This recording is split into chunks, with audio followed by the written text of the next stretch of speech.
Imagine your life turned upside down because of an idea. You quit your lucrative jobs to live a dream. Well, these two dreamers are here, or dreamers are here. Maybe I've had too much wine. These two dreamers are here this morning. Please welcome David Enns and Cynthia Enns, co-founder of Laughing Stock Vineyards in BC, correct? Correct. But your lives actually started here in Calgary.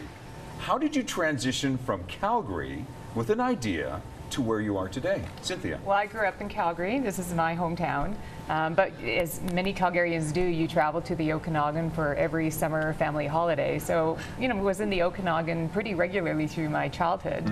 David finished high school actually in Kelowna as well. So we had that connection to the Okanagan. But we decided to look pretty hard at starting a winery after, well, for David, who's older than I am.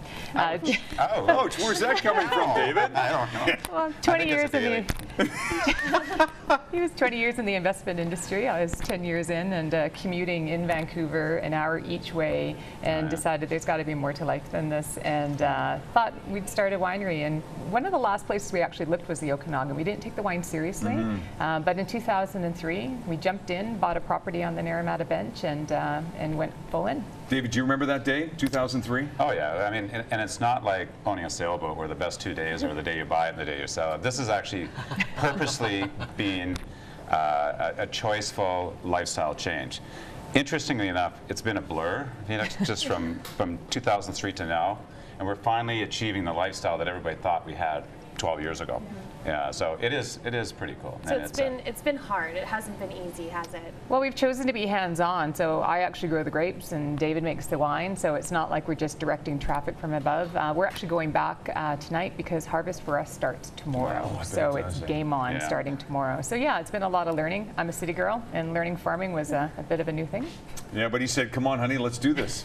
Yeah. Well, you know, we had the run up to this, and actually a 4-year overlap was, you know, we were running an institutional research firm, you know, clients in Toronto, Montreal, Boston, and you know, it all sounds glamorous, but really, I spent a lot of time on airplanes, and Cynthia spent a lot of time on a desk. So this changeover was fantastic, but we had an overlap of 4 years because, you know, starting and financing winery isn't for the faint of heart. It takes a lot of capital, it takes a lot of time. You have to have 5 years to plant the vineyards, and when that thing starts ramping up, that's when we kind of felt the perfect storm of just having 2 full-time jobs, and that's why the first 5 years were a blur. So we're now kind of comfortably ensconced in the lifestyle of winemaking. Yeah, you like this idea.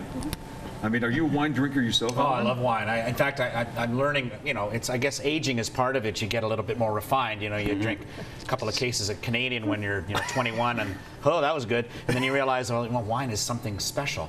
I'm curious about where you got the grapes. We farm the grapes ourselves. We farm about 40 acres in the South Okanagan, sort of central and south, and we own about 32 of them now. And so it's 100%, you know, Okanagan grapes, and Nice. Yeah. And I like you guys are just saying, because it is the Laughing Stock. So that kind of ties into your former careers. And then you're also saying on Twitter here, though, that you guys have so much fun with your brand. We have had a lot of fun. We, in the investment industry, had so many rules we had to live by. And while there are lots of rules in liquor, it's a new world wine region. So if we'd called the winery Chateau Enns, that just wouldn't quite have been as interesting. Yeah, it wouldn't ring as true for you two, actually. And so now the bottles and our label really kind of tell our story. And you can see there's a bit of a financial theme to the bottle. There's a ticker tape that goes around the bottle. LFNG. Yeah, and it has some of the public companies from Toronto valued the day we picked the grapes. So we actually, this bottle is a 2008 bottle, and RIM is trading, or 2005, RIM's trading on it at $75. Wow. And this is the 2012 bottle, which is our 10th vintage release, and RIM's on it, well, they tried to sneak it by changing their symbol to BB, to Blackberry, but it's $7.50. So it creates a little, not only a snapshot of the markets, but of what we grew in the vineyard that year. That's really cool. But that could be a buying opportunity for Blackberry now. Well, apparently. There you go. Bottom of the market.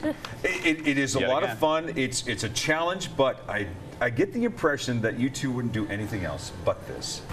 You know, it's all consuming. I mean, you know, you're down this path, and every decision you make has like a 2 to 5 year outcome. So, you know, you get into it, you try something, then wait 2 or 5 years. That doesn't happen normal. You're right. You know, in the financial markets, you're as good as the next quarterly review.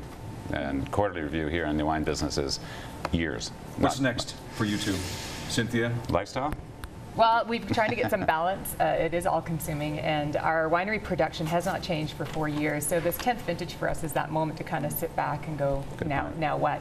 And basically, now what is continuing to enjoy and do the enjoyment part of the life of growing grapes and making wine. So we're going to continue on as we've been doing. You left quite an impression and quite an aroma here as well, too, on set. Thank you very much, both of you, for coming. Excellent. Thank David, you. Cynthia, both of them co-founders of Laughing Stock Vineyards. Yes, they are from Calgary, and look where they are today. Come on, it's crazy. Hey, here's what else is happening in and around our city. It is Oktoberfest in September 27th. Oh, that's tomorrow. Yeah, it's the Lions Club of Calgary, Lions Village. For more information, go to www.eclubhouse.org. You are watching Trending on Shaw.